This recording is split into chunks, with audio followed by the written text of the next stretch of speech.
Comfort Chinwe's story is quite concise. She's been a widow for 8 years.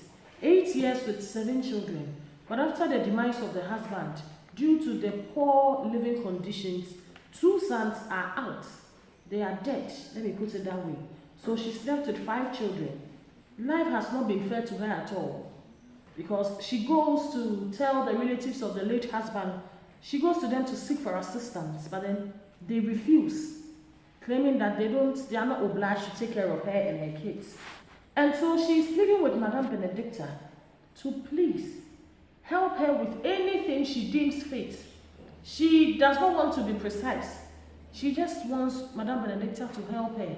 Whatever thing she thinks that she can help her with, she should go ahead and help her with it. Because now she farms. Even though she has her own farm, she farms on other people's farmlands also to make ends meet. According to her, age is failing her, and it is not going to help at all because health is also going down drastically for her. She prays that the Lord will bless Madame Benedicta. Thank you. With me here, I have Madame Charlotte Ankumaba. She's also a widow. We are here to listen to her side of the abuse story. She's been a widow for 4 years now, and her story is really saddening because she has 6 children with the man. And unfortunately for her, after the demise of the man, according to her, the youngest was 1 year old when the man died.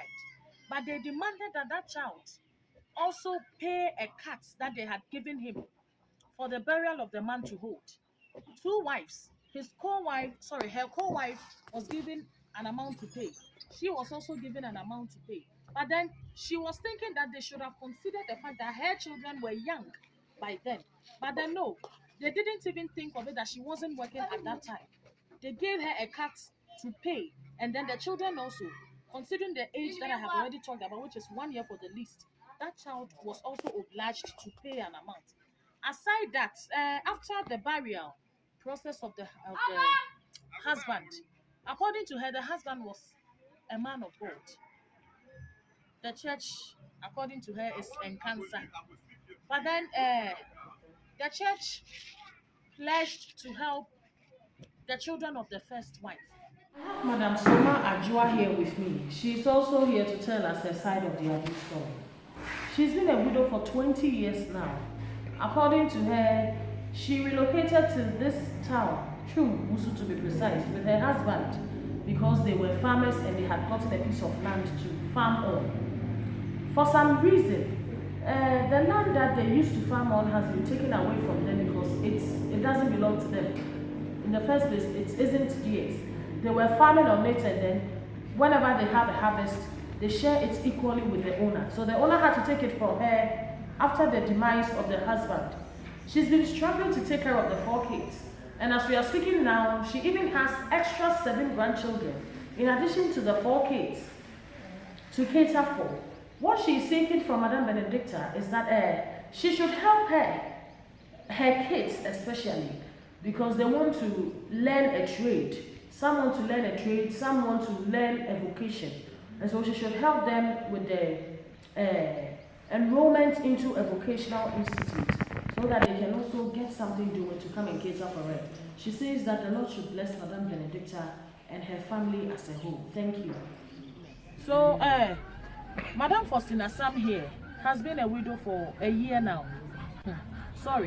Has been a widow for 3 months. Let me put it right, 3 whole months.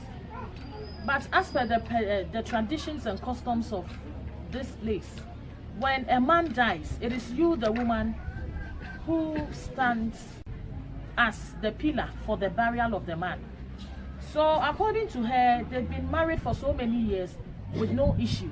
She does not have a child with the man. But as tradition demands, after the death of the man, she had to go for a loan from the bank, 10,000 cedis. And then the sister of the late husband pledged to help her, thereby giving her 3,000 cedis, which is 30 million old currency, to add to the one she had got from the bank to help with the burial of the husband. But right after the burial of the husband, the sister to the late husband demanded the payment of her money. So she told the sister that my husband told me that she has left some money with the snakes. So if I go for that money, I will help, I will pay back your debt, the debt, sorry. And so she went to snakes, and then what she realized was that according to the laws or the rules over there, the husband had exceeded the pension age, which is 60 years over here in Ghana. And so that money was not retrievable. They considered that money as gone. So she had to pay or find ways and means to pay off her debts. As currently we are speaking, she has 8,500 debts to settle, as well as the 3,000 debts of the late sister's husband to settle as well. She is pleading with Madame Benedicta that Madame Benedicta should help her. She needs serious help to start to invest into her business, as she already owns a provision shop. She thinks that if Madame Benedicta should give her a capital to invest into her business, she will be able to pay off the loan of 8,500 and 3,000. She prays that the Lord should give her strength, because it is not everyone who will do this. Even her own relatives are not helping. So if she's doing something like this, the Lord should bless her to always have widows at heart also. Thank you. We heard the story of Madame Margaret Etubia. She's been a widow for 6 years, a widow with 6 children. According to her, after the death of the husband, life has been hard because one of the children is epileptic. She's a female. She's epileptic, and all her pleas, all her cries have fallen on deaf ears when it comes to the relatives of the late husband. They all claim that they all are taking care of their own, and so she should take care of hers. Since when they make it in life, they are not bringing it to their homes. And so she's pleading with Madame Benedicta. Life has been hard. She sometimes has to go get things on credit, foodstuffs on credit for them to eat. The children, most of them, because of the single parent lifestyle, most of them have given birth without fathers. Another burden on her. Together with the grandchildren, they are all on her. She's the only one moving up and down, to and fro, getting food for them to eat. And so what Madame Margaret Etubia is saying is that Madame Benedicta should please give her a capital, because now she's aging. She should give her a capital so that she starts selling little items so that they can feed. Also, she's saying that she'll be very glad if Madame Benedicta is able to grant legal assistance so that the land that has been claimed by the relatives of the husband, at least if part of it can be given her, she will be glad. She says God should bless Madame Benedicta as she's embarking on a journey like this. Thank you.